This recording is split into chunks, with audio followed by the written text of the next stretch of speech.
বদরগঞ্জে হাজার হাজার মোটরসাইকেল বহরের উপস্থিতিতে অনুষ্ঠিত হলো রংপুর ২ আসনে জামায়াতে ইসলামীর মনোনীত প্রার্থী এটিএম আজহারুল ইসলামের বিশাল একটি শোভাযাত্রা, যা রীতিমতো আলোড়ন সৃষ্টি করেছে চারিদিকে। অনেকেই বলছেন, নতুন করে ইতিহাস রচিত হলো বদরগঞ্জে, কারণ এর আগে কখনোই এই অঞ্চলের মানুষ এত বড় মোটরসাইকেল শোভাযাত্রা লক্ষ্য করেননি। বিস্তারিত দেখুন রিফায়েত ইশতিয়াক হৃদয়ের প্রতিবেদনে।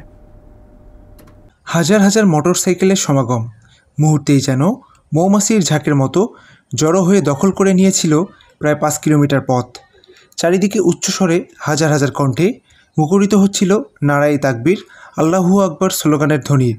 স্পষ্টভাবে কারোই বোঝার বাকি ছিল না, এটি রংপুর ২ আসনে আসন্ন জাতীয় সংসদ নির্বাচনে জামায়াত ইসলামীর মনোনীত প্রার্থী এটিএম আজহারুল ইসলামের একটি শোভাযাত্রা।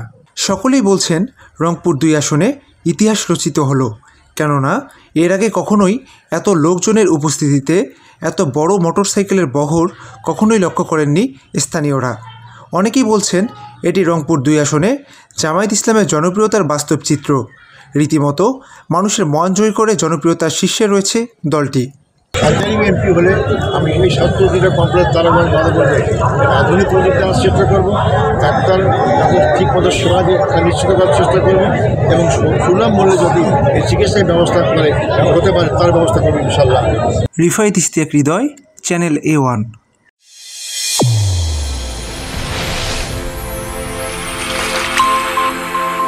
চ্যানেল A1, হৃদয়ের স্পন্দন।